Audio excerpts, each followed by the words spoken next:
आस्था की उस बात को सुन पांचों में से एक बोलता है, लगता है हमारा नंबर देख पगला गया है। और उधर पांचों मिलकर उस अकेले आस्था पर हमला करने लगते हैं। लेकिन आस्था शक्तिमान जैसे घूमकर अपने तलवार से उस आते हुए हमले को खत्म करता है। तभी वह लड़की जिसका नाम सैली होता है बोलती है, ये वही है जिसको हमारे मास्टर ने जिक्र किया था, बिना जादुई वाला बच्चा। और तभी आस्था की वह हार न मानने वाली रवैया को देख वे हमलावर हताश होने लगते हैं। उसी वक्त लेओपार्ड भी उधर आ जाता है और उन हमलावरों पर हमला करने लगता है और बोलता है, मैं तुम सबको मेरे भाई की ऐसी हालत बनाने के लिए मार डालूंगा। और वे दोनों घुसाए बैल जैसे उन हमलावरों पर हमला करने लगते हैं। तभी उन दोनों को खतरनाक समझ उन पांचों मौका पाकर उन दोनों पे जानलेवा हमला करते हैं। और तभी नोएले उनको अपना बैरियर बनाकर बचाती है और बोलती है, मैं तुम्हें इतनी आसानी से मेरे दोस्तों को मारने नहीं दूंगी। और तभी उसमें से एक हमलावर बोलता है, तुमको देखकर लगता है कि तुम सिल्वा खानदान से आई हो, इसलिए मैं तुमसे बदतमीजी नहीं करूंगा। और उधर ही अपने ग्रिमोर से एक स्पेल इस्तेमाल कर उस पानी के बैरियर को खत्म करता है। और बैरियर खत्म होते ही वे दोनों उनको मारने के लिए अंतिम प्रयास करते हैं, लेकिन सफल नहीं हो पाते। उधर से ही दोनों पर हमला होता है और वे दोनों घायल होते हैं। और जैसे ही उन हमलावरों से एक उन पर अंतिम वार करने जा रहा होता है, तभी उस हमले को कोई बैरियर से रोकता है। और तभी हमें दिखाया जाता है उधर से सारे सुरवीर जो टेलीपोर्ट हो गए थे वह वापस लौट आए होते हैं। और तभी एलेकोंड्रा वाल्टोस से बोलता है, तुम्हारी हिम्मत कैसे हुई हमको टेलीपोर्ट करने की। तभी वाल्टोस बोलता है, तुम इतनी जल्दी वापस कैसे आ गए। तभी एलेकोंड्रा बोलता है, हम वापस नहीं आ पाते यदि हम मिलकर काम न किए होते और उस बड़ा सा चीज को ना बनाते। पता नहीं क्या बनाया है, लेकिन जो भी बनाया उसी में बैठकर चले आए होते हैं। तभी मिमोसा आकर कप्तान फुएगोलो को हील करने लगती है और क्लाउस आस्था के पास जाकर उसे देखता है और सोचता है, कप्तान फुएगोलो का ऐसी हालत बनाने वाला कौन हो सकता है। तभी वाल्टोस को खतरा का अंदेशा होता है और अपने सभी मेंबर्स को इधर से चलने के लिए बोलता है। और जैसे ही वे उधर से जा रहे होते हैं, तभी कप्तान नोजल बोलते हैं, इतनी जल्दी में किधर जा रहे हो। और उनके ऊपर नुकीले पानी की बारिश करता है। और तभी सैली अपनी जादू से जेली का सालामेंडर बनाती है। तभी कप्तान नोजल बोलते हैं, यह चीज मेरे जादू को रोक नहीं सकते। तभी सैली एक इंजेक्शन निकालती है और सालामेंडर के पिछवाड़े पे घुसाती है और उसे सख्त बनाती है और आते हुए हमले को रोकती है। इसे देख कप्तान नोजल शॉक होते हैं और बोलते हैं, ये कौन सी जादुई वस्तु है।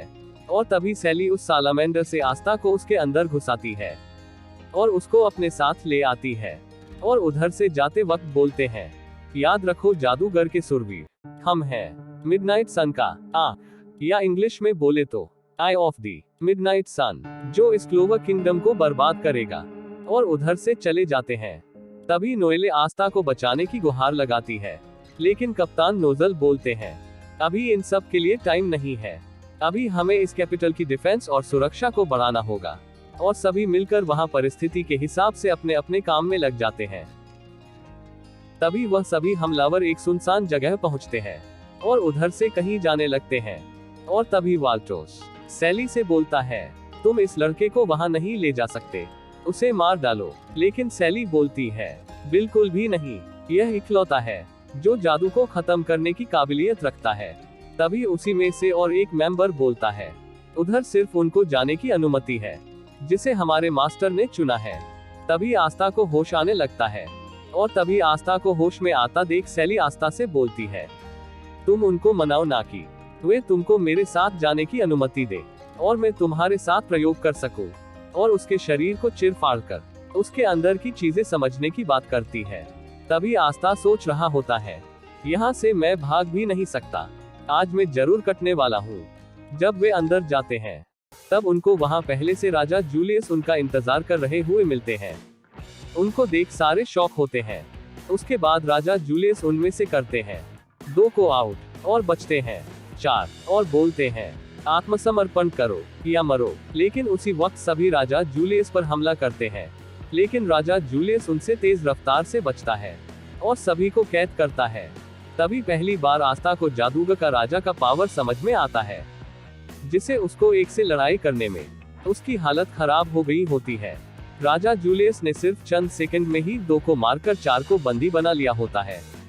तभी आस्ता भी उस जेली में से छूट जाता है और सोचता है, यदि मुझे जादूगर का राजा बनना है तो मुझे इस आदमी से श्रेष्ठ होना होगा, क्लोवर किंगडम के सबसे ताकतवर जादूगर से। तभी राजा जूलियस उन कैद हुए हमलावरों से पूछता है, ये पत्थर की पट्टी क्या है, और उसमें लगे गए ज्वेल स्टोन क्या है, और उसमें लिखे गए अक्षर और पैटर्न का मतलब क्या है।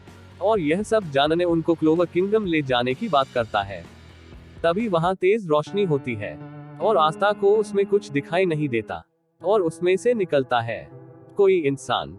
जब वह तेज रोशनी खत्म होती है और आस्ता अपना आंख खोलकर देखता है, तब उसे सारे कैदी गायब मिलते हैं।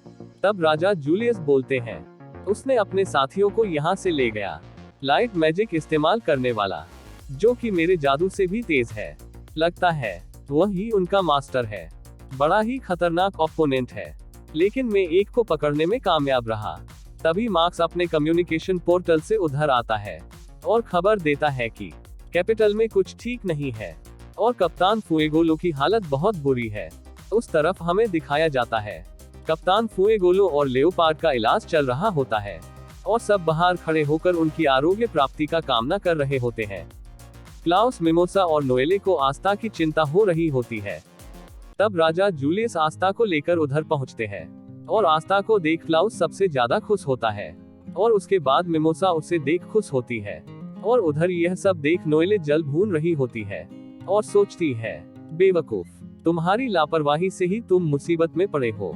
तभी कप्तान चार्लोटे बोलती है, कप्तान फुएगोलो के पहने हुए पेंडेंट सिर्फ गायब है, ऐसा करने का उनका मकसद क्या है।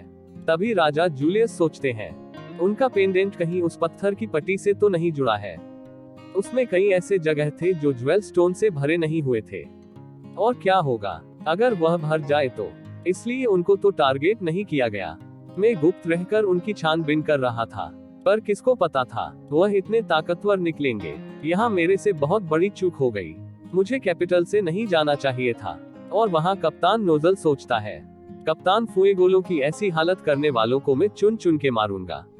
और तभी लेओपार्ड उधर आ जाता है और बोलता है, आस्ता, मैं तुम्हारा योग्य राइवल बन के दिखाऊंगा।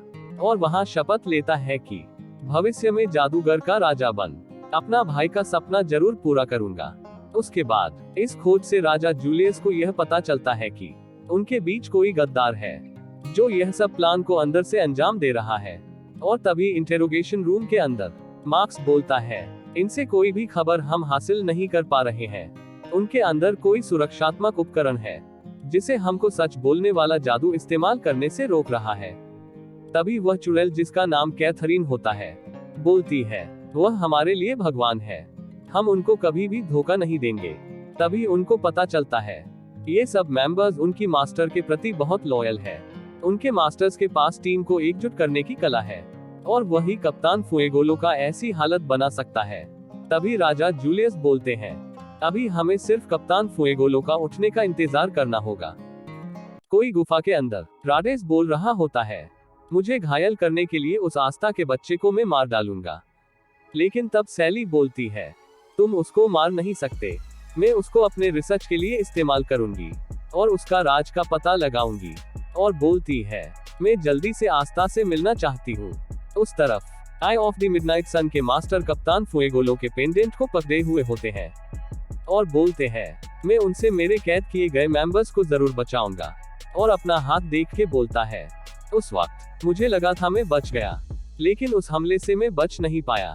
समय का गति बढ़ाने वाला जादू बड़ा ही खास जादू है जादूगर के राजा के पास, लेकिन अगली बार हम पूरी तैयारी के साथ जाएंगे और उसको जरूर हराएंगे, क्लोवर किंगडम को बर्बाद कर और उसके जगह एक नया शहर बनाने के लिए। तभी सीन चेंज होता है और हमें छोटी सी लड़की, जिसको आस्था ने बचाया होता है, आस्था और नोएले को शुक्रिया कर रही होती है और उनको केक खाने देती है। और तभी लाला करते हुए चार्मी उधर चली आती है और उनके हाथ से केक छीनकर खुद खाने लगती है।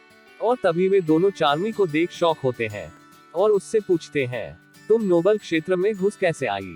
तभी चार्मी अपना जादू दिखाती है और आस्था के अंदर घुसकर बोलती है, ऐसे। तभी आस्था का ध्यान उधर से जा रहे यूनो, मिमोसा और क्लाउस पर जाती है और उनको बुलाता है और बोलता है, यूनो, मैंने सुना है कि तुमने एक हमलावर को पकड़ने में मदद की।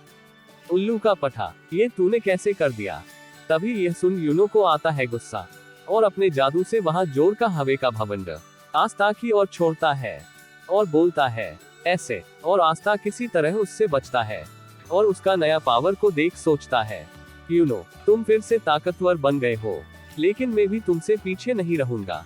और उस तरफ मिमोसा सोचती है, आस्था, अगली बार हम जब मिलेंगे, मैं काफी ताकतवर बन चुकी होंगी, और उसके बाद में तुमको, और सोचते हुए शर्मा जाती है।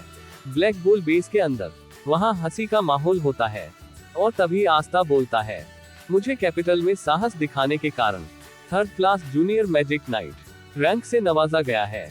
तभी कप्तान यामी लक और मैग्ना से बोलता है, तुम दोनों बेवकूफ, अभी भी 5th क्लास में हो, आस्था को थोड़ा इज्जत दो, वह तुमसे आगे निकल गया है। तभी आगे बोलता है, और हाँ, चार्मी को भी उस चुड़ैल को पकड़ने के कारण उसे 1st class junior magic night से नवाजा गया है। तभी चार्मी बोलती है, नीच लोग, मेरे सामने अपना माथा टेको और मुझे पूजो, और उधर ही नाचने लगती है। मुझे अभी भी विश्वास नहीं हो रहा है, ये वही लड़की है जिसने उस चुड़ैल का काम तमाम की होती है। और तभी कप्तान यामी आस्था को ज्यादा घायल हो जाने के कारण उसे आराम करने के लिए कहता है।